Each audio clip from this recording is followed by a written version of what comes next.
Muchas gracias, señora presidenta.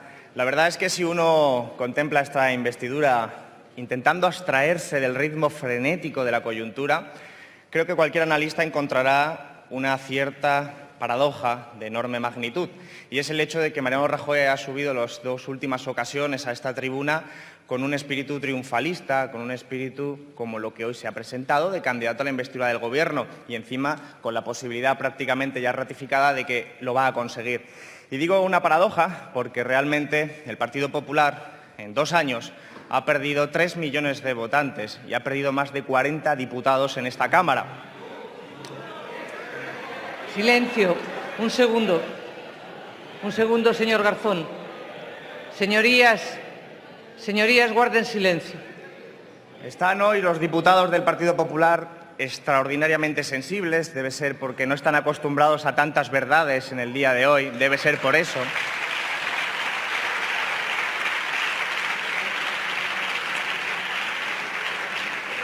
Pero fíjense si he sido benévolo, que he hablado de las últimas elecciones, no de las del 20 de diciembre, donde ustedes cayeron todavía más y fueron la fuerza que más cayó de todas las que se presentaron a las elecciones.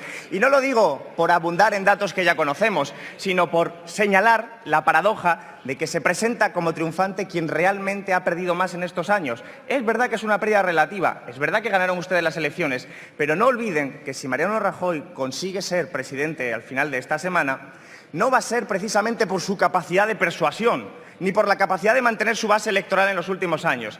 Va a ser extraordinariamente claro porque ha habido una intervención en el Partido Socialista por parte de Felipe González y Susana Díaz que ha permitido que cambie el Partido Socialista de posición en contra de las campañas electorales y, por lo tanto, incurriendo en lo que claramente es un fraude electoral a sus votantes. Gracias a eso, no a la política del Partido Popular, no a la capacidad de persuasión del señor Mariano Rajoy, va a haber un gobierno del Partido Popular, gracias a un motín oligárquico en el Partido Socialista. Y se ha repetido aquí que necesitábamos un gobierno. Pero claro, nosotros somos conscientes de que es necesario un gobierno, pero no cualquier gobierno. Por eso, esta obsesión con las formas y no por la esencia, esta obsesión por los procedimientos, por la apariencia en vez de por la esencia, es verdaderamente una excusa de tamaño notable. Porque imagínense ustedes, señores diputados del Partido Socialista, que en vez del señor Mariano Rajoy aquí se sentara en la misma formalidad el señor Donald Trump o el señor Al Capone.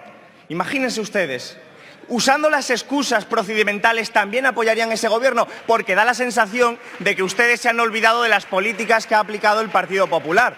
Da la sensación de que con esta decisión se está intentando blanquear toda la política del Partido Popular. Y por eso esa contradicción, por eso ese argumento incoherente. ¿Pero qué buscaban realmente Felipe González y Susana Díaz? En primer lugar, evitar un gobierno alternativo donde la izquierda tuviera influencia. Así de sencillo. Y no ha sido en octubre, no ha sido en septiembre, fue ya el 20 de diciembre. Fue ya claro donde una parte del Partido Socialista que representa realmente a las grandes empresas y a la oligarquía de este país, la que dejó muy claro que el espacio político de Unidos Podemos no podía tener influencia en el gobierno. Así lo dejaron. La batalla se prolongó mucho tiempo, pero finalmente tuvo que mediar algo que el Partido Socialista no ha dicho en su intervención, ese motín oligárquico. ¿Y cuál es el contenido y la sustancia de los que perseguía Susana Díaz y Felipe González? La otra cuestión, continuar la hoja de ruta de los recortes. Así de sencillo, la hoja de ruta de las reformas estructurales que comenzaron con algo que también se le ha olvidado al señor Hernando, la modificación del artículo 135 de la Constitución española. Esa hoja de ruta.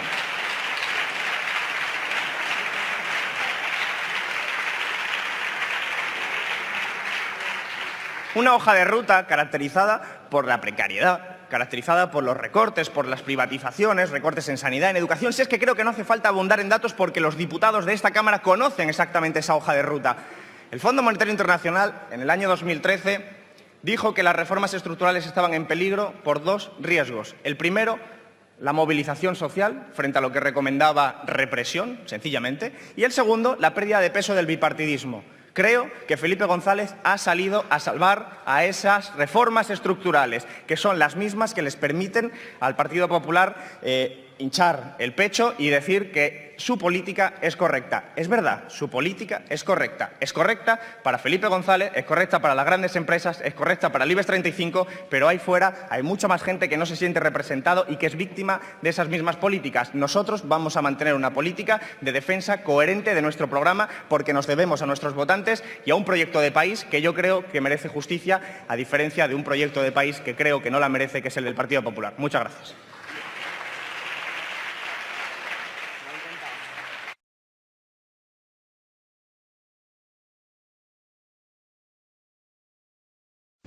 En la década de los 90, Hans Steinmeier, que fue presidente del Bundesbank, le dijo a los dirigentes europeos en su cara lo siguiente: ustedes, señores políticos, tienen que acostumbrarse a obedecer los dictados de los mercados.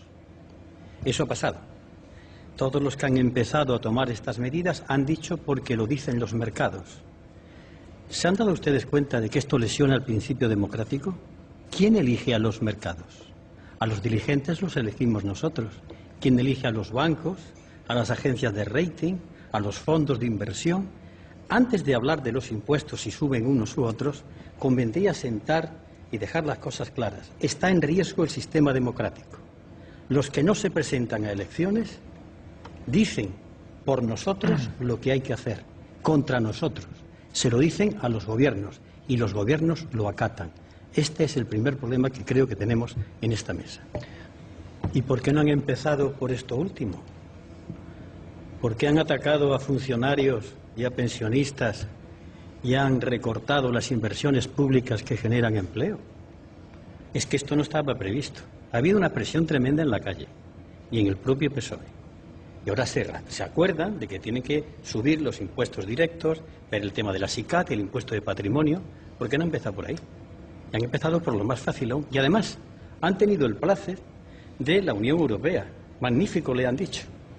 ¿Por qué? Porque, vuelvo otra vez a mi primera intervención, quien dice lo que hay que hacer son los mercados. Y hasta que a los mercados no se les ponga firme y se les diga que el poder democrático está por encima, no promesa, se haga de verdad, tendremos esto siempre. Mandarán los bancos, las agencias de colocación, los inversores. No hay poder europeo, porque no hay una auténtica Unión Europea, no hay política económica coordinada que tome estas decisiones. La pregunta otra vez, ¿qué Europa? Es que nos han felicitado porque vamos a gravar a los funcionarios y vamos a detener las pensiones y nos han dicho magnífico. Sin embargo, esa Europa que obedece a los mercados, que sí, que son los que prestan, pero también son los que hacen las faenas, las jugadas para que la deuda suba los intereses, los que ganan con estas cuestiones. Es decir, cuando han sido denunciados los llamados mercados por todos los jefes de gobierno, empezando por Sarkozy, por la señora Merkel, por el propio Rodríguez Zapatero, volvemos otra vez a hacer las políticas que nos dicen los mercados, según dicen ellos. Los mercados son los que dicen, y mientras el poder político claudique y diga que son los mercados los que le imponen las medidas, no habrá una Europa que se pueda enfrentar o rivalizar o ir codo con Estados Unidos, que tiene un gobierno que toma unas decisiones y que es distinto a esta especie de almáciga donde hay 17 gobiernos sin política económica común, sin presupuesto. Qué pena solamente tener 59 segundos, porque por parte de Bernardo de Quirós se ha presentado el problema.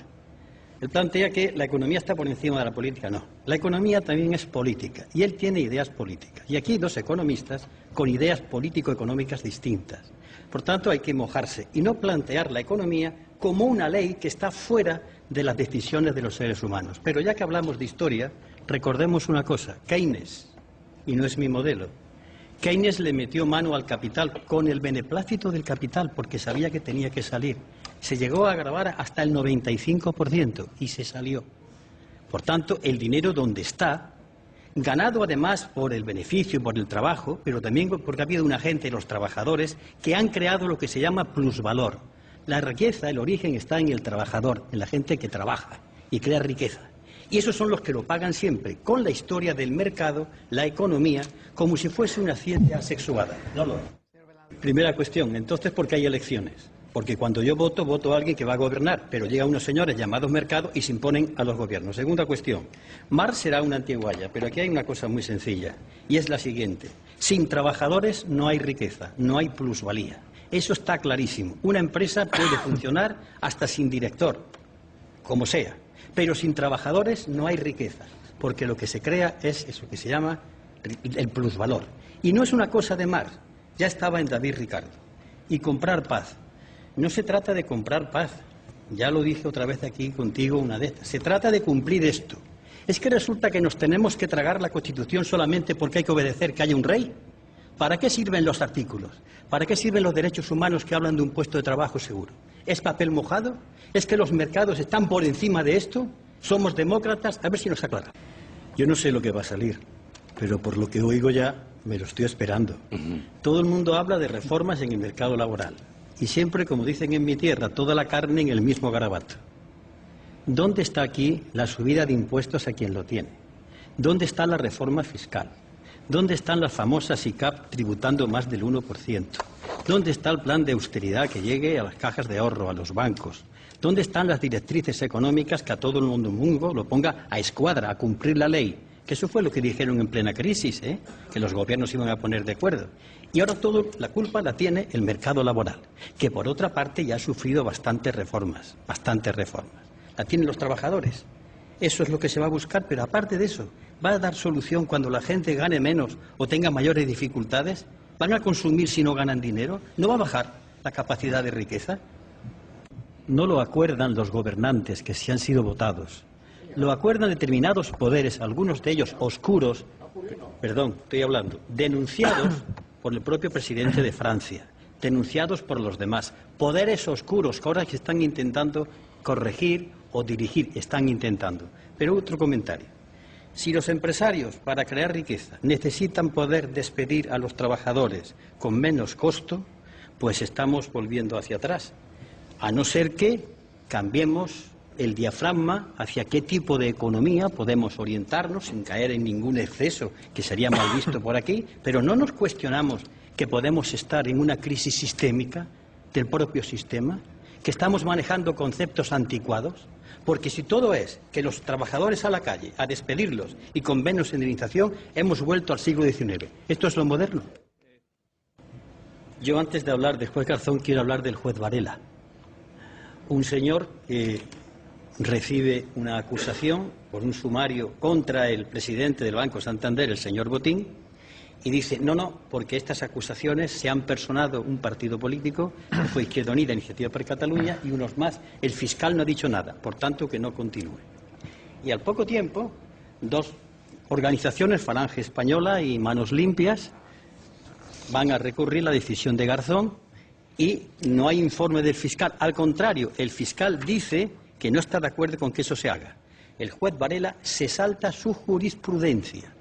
Y cuando un juez actúa contrario a lo que hizo antes, yo, desde mi libertad, intuyo que está bordeando lo que se llama tomar decisiones a sabiendas de que se está haciendo mal. Intuyo prevaricación. Vamos a ver, aparte de lo que dije antes, que ya hay algo irregular en la admisión a trámite, hay una incoherencia del juez Varela que yo creo que roza la prevaricación, hay un problema político. No son cuestión de dos bandos, porque para llegar a la reconciliación vamos a hablar claro. Aquí hubo un gobierno legal, la última legitimidad que hemos tenido, eso es una evaluación mía, que sufre una rebelión sediciosa por parte de unos militares y otros grupos que lo apoyan, y que hay muertos al principio en un y otro sitio, pero que termina la guerra y con directrices clarísimas de Queipo de Llano, del propio Franco, del general Mola, se da la consigna de matar a la gente para declarar el terror, cuando la guerra ha terminado. Y mientras esa herida esté ahí, y mientras los muertos estén en la carretera, aquí no hay reconciliación posible. Julio, unos están en las puertas de la iglesia, puestos allí caídos por Dios y por España, y otros todavía tirados en los barrancos. Pero el problema es que esos muertos tienen que ser exhumados, sacados, reconocidos y devueltos el honor y la dignidad y la justicia, para hablar de reconciliación, para abonar más esa idea. Pero en eso estamos todos de acuerdo. De todos los muertos que saben, estamos de acuerdo. Los otros ya están en el Valle de los Caídos. Eso está muy bien. Pero para empezar a hablar de eso en serio, que esos cadáveres se exhumen, se reconozcan, se les den las honras y los honores, y esto para empezar a hablar en serio de reconciliación. Vamos, pero empecemos por eso. Si no, la palabra reconciliación es humo.